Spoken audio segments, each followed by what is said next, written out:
Oh, that's a good one. No splits in it either. Check that out. Look at that. Oh my goodness. Y'all, I have been really pleased, really impressed with these Tom multiplying onions. Howdy farm friends. Well, if you watched the last video that we put out last Thursday, then y'all know that we wound up having an early frost hit us. Kind of unexpectedly. Maybe I just had my head in the sand and didn't realize it was going to be as bad as it was, or as cold as it was. Maybe it was wishful thinking, but our garden got hit pretty hard by that frost. So today I've got to do something that I have been thinking about doing for a while, but kind of putting off because it's going to be a lot of work and I don't have just the perfect tools for it. But it's got to be done. Our sweet potatoes have got to be dug today. So let's head out here. I got to feed the goats first. So let's get them some hay, get some hay for the goats, feed those kids, and then we'll go hang out in the garden for a little bit. I think I'm gonna need your help, so y'all come on now. Y'all, I can hear these babies calling for it. Well, I'm laughing because as soon as I hit record on the camera, they stopped calling out to me. I guess they saw me coming and figured they didn't need to call out anymore. Hey babies, how y'all doing? Gravy, you doing all right this morning? Miss Honey, how about you? And of course, Mr. Biscuit. Oh, and then our newest member of the herd, Mr. Goat the Rooster. Yep, I see you, buddy. All right, I got y'all some hay this morning. Watch out, babies. Coming on in. Yeah, here we go. Whoops, I dropped some. I think they'll help me pick it up. Oh, they didn't even notice it. Look, they went for the big bucket of hay instead of this hay that fell on the ground. So we'll scoop it up, put it back in here, and it'll go over there in the hay trough. All right, come on, babies, let's go. Sorry, y'all rolled in the hay there for a second. Oh man. So since it got down so cold here this week, our sweet potatoes are done for. The vines are anyways. Now there's some green still in there, but you can see some of those vines got hit pretty hard by that frost.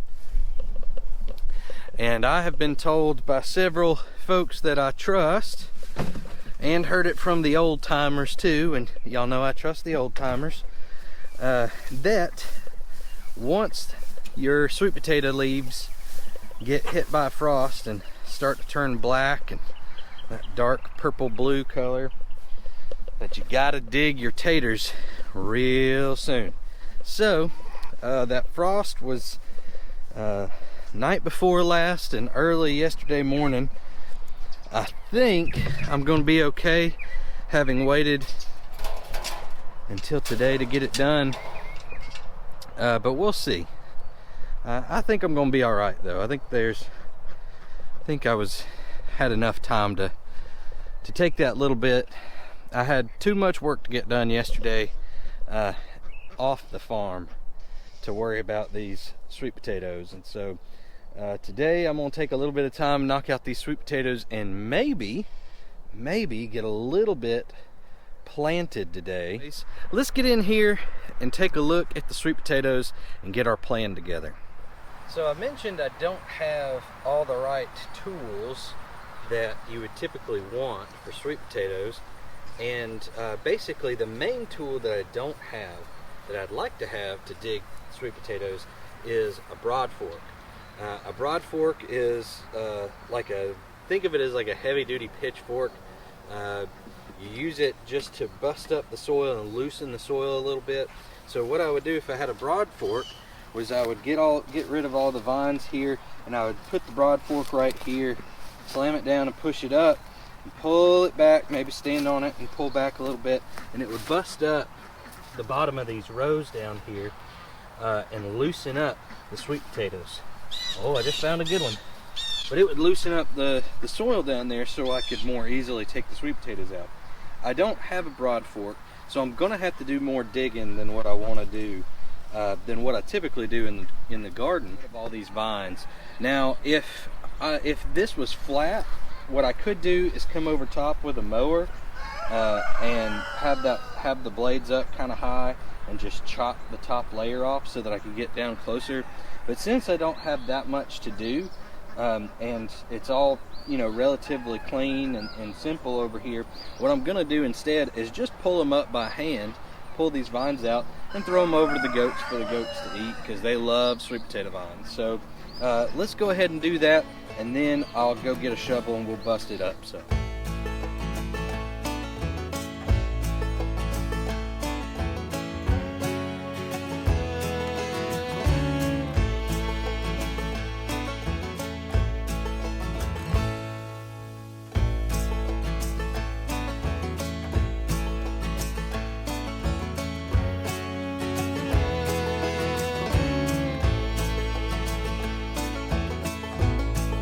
thinking my sweet potatoes that are down here on the far end, close to the back corner of the garden, needed another couple of weeks if they were going to be big meal size sweet potatoes. But we did get a few that are a little bit smaller, and so what I'm planning on doing with these sweet potatoes is keeping them to sprout some sweet potato slips off of next year. So not all of my sweet potatoes will be big enough to eat, and I want to eat as many of the ones that are big enough as possible, but I'm going to keep the ones that didn't quite get big enough for that. Instead of using them for like sweet potato fries or something like that, or even cubing them up or something like that, I'm going to keep these small ones and use those for sweet potato slips for next spring, so that I'm not stuck in a lurch if I can't find sweet potato slips for the varieties that I like. I'll already have some ready to go, and it'll make it where I can share some of my sweet potato slips next spring. And I had some sweet potato slips shared with me, and so I always like to be able to pass that on. And the folks who shared these with me might even like to have some sweet potato slips from that variety this coming spring, so I might even be able to pass it right back to them. All right, I'm gonna go grab a shovel and try and break up these rows just a little bit so we can try and get some sweet potatoes out of the ground.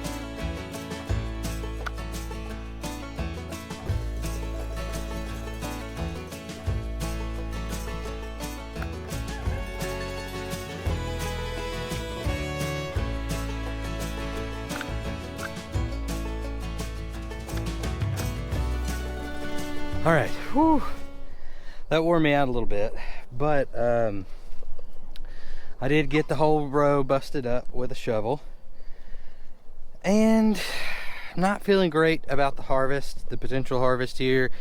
I could be wrong. I could find a bunch of big ones down here, but I kind of don't think that's going to happen. Excuse me. I did find a couple of really good looking ones. Check this out. This bunch right here wound up being pretty darn good. That one looks great. But most of them are kind of small like that. But the thing is, can't really do much about it because they really just needed some more time. And we ran out of time because of this early frost. Next year, I would like to plant my sweet potatoes probably late May, early June. This year I planted late June, and so I think 2 or 3 more weeks could have made a big difference. on these, but it's my first time growing them, so I really couldn't tell you how much quicker they would have been. I also didn't feed them as well as I should have. Should have fertilized a little bit more. That's okay. That's all right. I am actually very excited that we have so many, even though a lot of them are little, because that means, like I was saying earlier, we will have a bunch of seed stock for our slips for next year. So we'll get some really good eating off of a few of these, and then the rest of them we'll put in a dark place, cool dark place until next spring, and then we will get them started for some sweet potato slips. So I'm a little disappointed, but not too disappointed. But before I settle on my level of disappointment, we should probably go ahead and get them out of the ground. Got it busted up, but let's get them out of the ground and see what we got.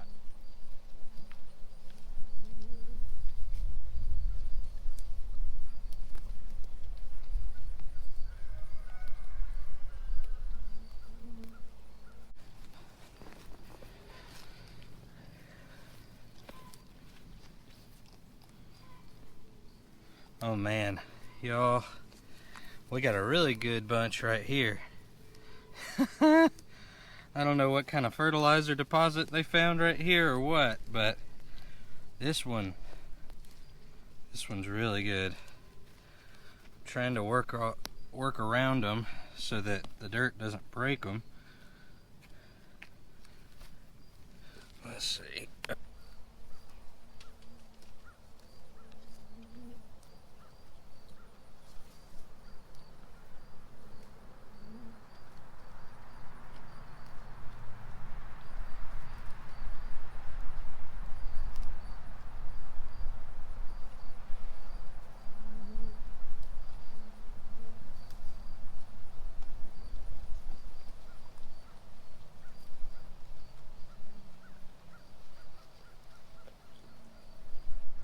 That's another good one right there. It's got some splits in it. I wonder what causes that. I wonder if it's the same. Hey y'all, I wonder if it's the same thing. So like with watermelons, if you don't have them on a good watering schedule, their erratic watering can make them split open. I wonder if that same thing happened with these. I'll have to do some more research on it. Oh man, all right, let's see here.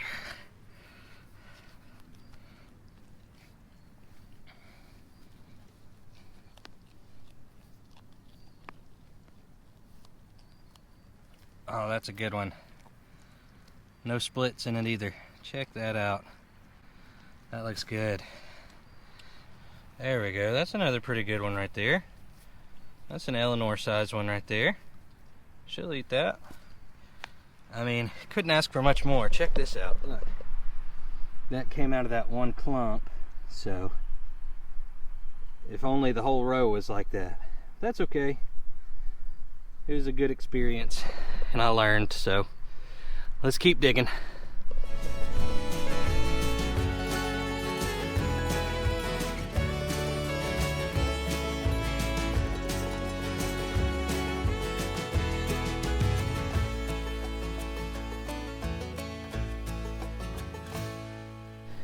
Alright, so I am calling it. I dug the whole row and a half of sweet potatoes. The good news is I filled up this 5-gallon bucket. The bad news is most of it looks more like tubers than healthy sweet potatoes. But we did wind up with several. Let's see here. We wound up with quite a few of these good looking ones. Probably enough for 3 or 4 family dinners with sweet potatoes that are a good size. Now, I did want more out of this, but it was a really good learning experience. I have learned that I probably need to loosen the soil more next year before I plant, and maybe once after I plant. I'll have to ask some of my friends and ask the folks at Haas about that. I think that the compacted soil probably had something to do with stuff like that, where it just didn't beef out. Now I know that also these plants make tubers, and maybe that's just a tuber, but that does look like it tried to beef out, and I did have a bunch that wound up looking like that as well. So I'm thinking that less compacted soil will work better next time. I had a feeling about that already. I kind of thought this was fluffy enough as it was, but I did plant these after there had been another crop on here on that row, and I didn't really go through and dig it out like I did to get these out. So I will do that in the spring, bust up the ground a lot better than I did when these. Maybe invest in a broad fork. We'll see. So, you know, overall, a little disappointed in the amount of yield, but at the same time, it was a really good learning experience, and I've got plenty of seed stock for next year. So I am about to finish busting up this area a little bit. I'm gonna take out these onions, these green onions here, and go ahead and split them up. I'm gonna freeze a bunch of them. I'm just gonna dice them up and freeze them, and but I'm gonna take enough for a whole row, so probably 60 onions out. I'm gonna put every 6 inches in one of these rows and fill a row with it, so that we will have fresh green onions all through the winter until it gets so cold that they die back. But then in the spring they'll pop up and start going again, and they will overwinter like the rest of our onions will.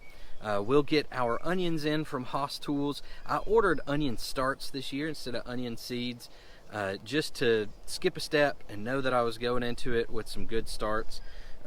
Those folks over at Haas are awesome, so I trust them with getting live plants. So I went ahead and ordered 3 different varieties of onion starts. Here in Alabama we need the short day onions, so that's what I got. I'm going to do as much space with those onions as I can over here on the, let's see, that's north-ish, so on the west side of the garden. That's where I'm gonna do the stuff that I'm overwintering, and then on the east side of the garden is where I'm gonna put in brassicas.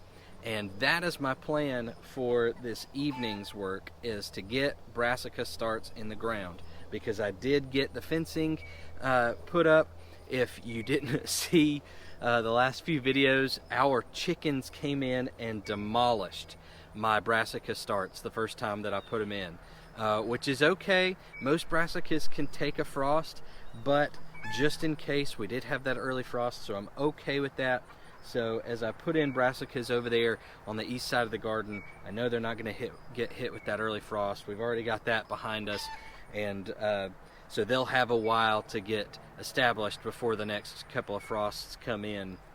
And most brassicas actually are better if they get hit by a light frost or two. So that's good with me. I'm all right with the fact that we're moving kind of slow. The starts are okay in the house right now, being babied. So I'm gonna get those out this evening and get those put in on the east side of the garden.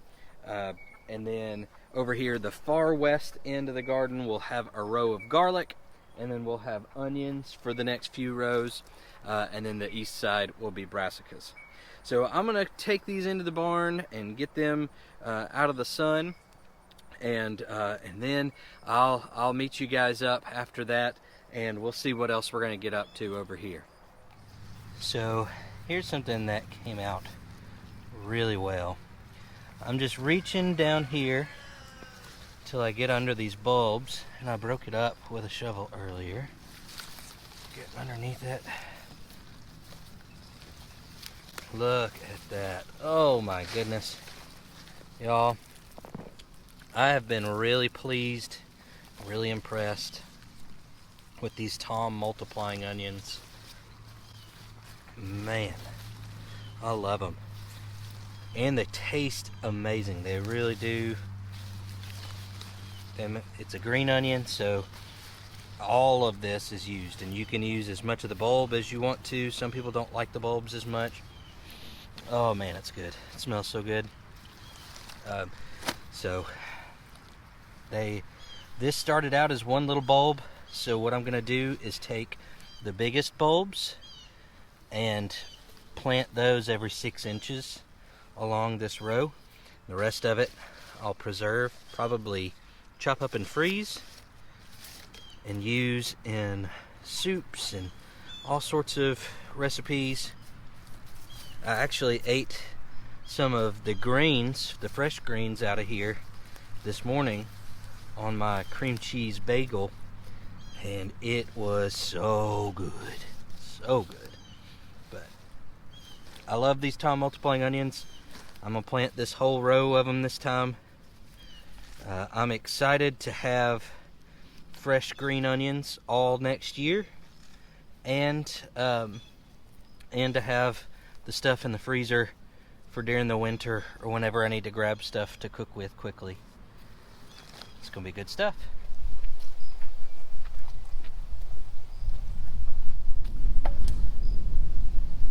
So now I'm going through and I'm picking out the bunches that had the most foliage grow on them, the most green, and also made the most bulbs, and the bigger bulbs.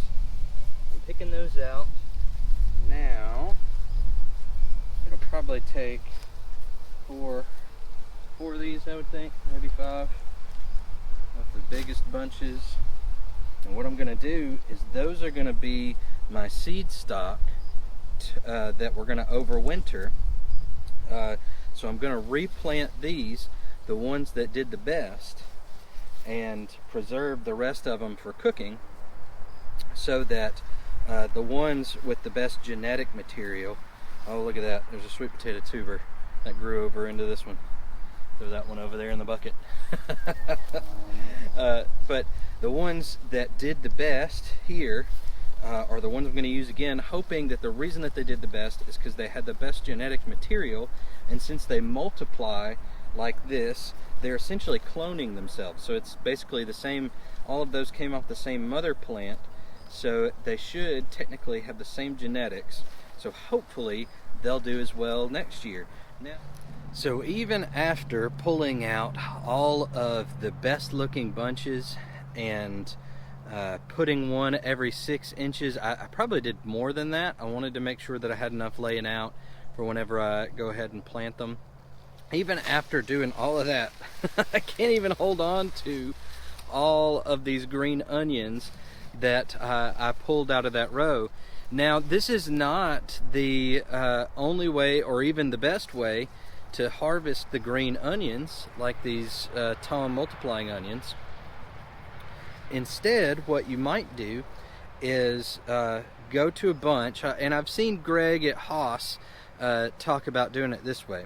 You go up to a bunch whenever you want some fresh green onions while they're growing.